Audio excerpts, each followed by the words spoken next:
Friends, welcome to Healthy 5 with Dr. Niyati. My gift to you on International Women's Day is separate videos on the stages in the life of a woman. So the first stage that I'm going to take today is about menarche, or how the period starts exactly in the life of a girl. So if you have any daughters, granddaughters of this age, you can show them this video. I'm sure it will throw some light onto their queries and questions. I've also left my number in the description box if you would like to ask me any of your doubts. I'm always available to answer your questions. Healthy 5 with Dr. Niyati is also groups on WhatsApp. They are only admins groups, so they are generally closed. On Sundays morning 8 to 12, I open the groups so that members of the group can ask me questions about their doubts or whatever problems they have. Also, if you are new to this channel, do subscribe for this channel, and don't forget to press the notification bell icon, because on the 10th of every month I come with a special series for you on Become a Bookworm. So which books to read? Many people have asked me that we would like to start reading, but we are not sure which books we should read. So I'm going to come with live series on Become a Bookworm. So I'm very thankful to you for joining this family of Healthy 5 with Dr. Niyati. Coming up with the first episode called as Menarche. So in the life of a girl from the age of 12 to the age of 55, she generally has her periods. When the periods start in the beginning, there are usually anovulatory cycles. Means she doesn't ovulate in general, but the endometrium just becomes active. So the follicle stimulating hormone may, stimulate the follicle, or there could be some changes in the ovarian thyroid axis, because of which she starts getting her menses. And so the first few menses are generally without any stomachache. A girl in the beginning generally doesn't have any stomachache. But if your daughter or granddaughter is having stomachache, that means her ovulatory cycles also have begun. So it's a good time to explain to your daughter exactly what ovulation, what happens in her body. So next to the next to the uterus on both sides are two ovaries.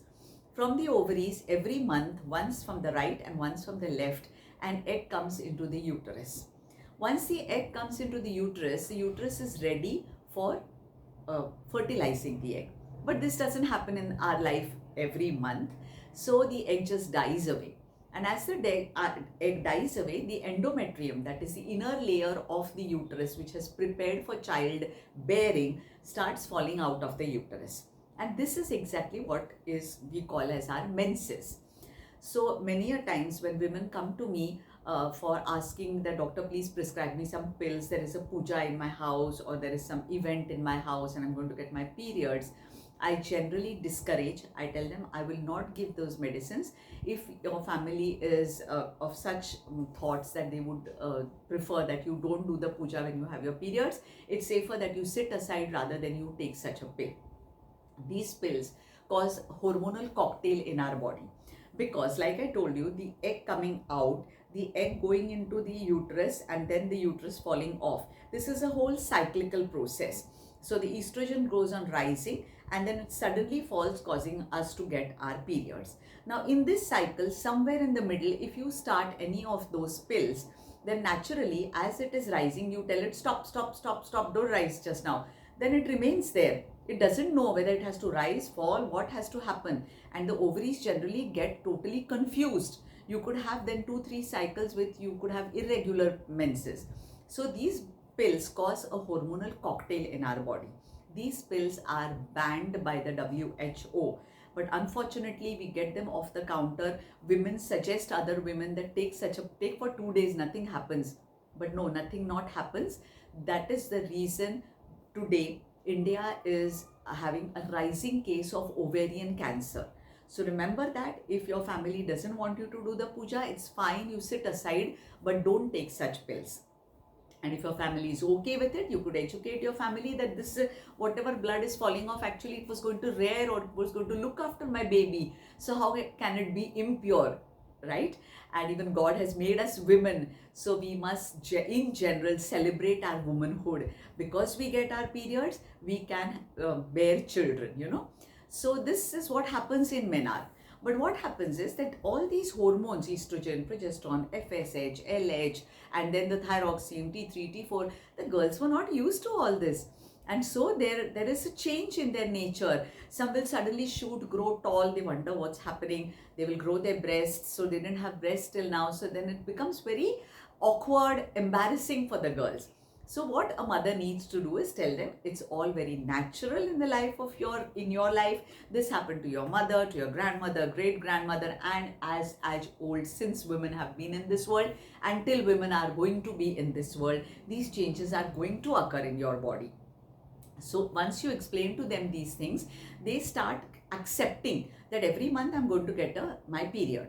Also encourage them to keep 2 pads in their bags, so that in case they get periods in school, they're not embarrassed. And why 2 pads? Maybe sometimes they even have extra bleeding, and sometimes a girl's friend also might need a pad. So it's always good to have a spare pad with you. So if you encourage all these things in a child's life, it's very important. Also, I've seen when I was doing my parenting project, I was working with women in very, very rural areas of India.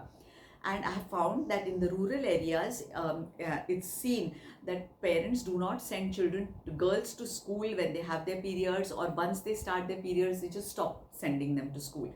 That's a very wrong attitude. Don't do that. Our girls have to succeed in all parts of life.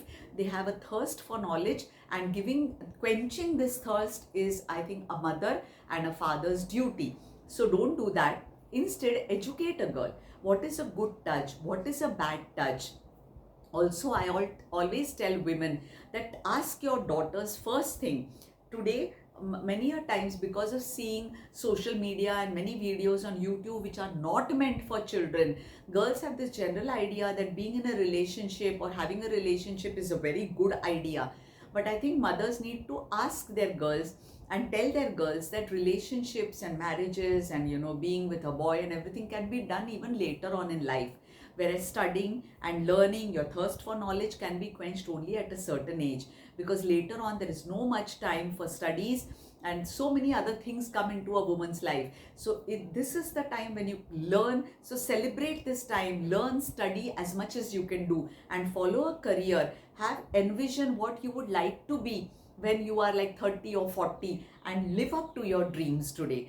Give them books to read. Many women sportsmen, even Kalpana Chawla, stories have been written about her, about PV Sindhu, or about our women's team. So many videos come. You can show them those videos, that these girls got up in the morning when the rest of the world was sleeping to fulfill their dreams. So once the girls start coming of age, rather than introducing them to oral contraceptives, that this is the way you can be safe if you're in a relationship, don't do that. Tell them that relationships can come, but there is a time for that, not now. You think of it as like this, and if anybody teases you on that, then you also educate them that this is not the time for a relationship. We can have a relationship even later on. You can be friends with boys, but as far as a relationship is concerned, it catches you, it keeps you away from your dreams. So educate your girls in this way. This menarche could cause a lot of emotional upheaval even in your girls' minds. That is the time. Sit with them, read with them. Generally, it's always nice to read to them stories, and also read to them the general lives of certain great people also. Always be with your daughter. If you find that she's getting a bit shy, take her to a local restaurant, chat with her like a friend, or take her on a picnic, ask her what's her problem, so that the bonding between mother and daughter will also increase. I hope you like this first video on what changes in the life of a woman. Do not forget to write your comments, ask your questions, and like and tell about my channel to your friends. Thank you once again for being a supportive and a part of Healthify with Dr. Niyati. Thank you.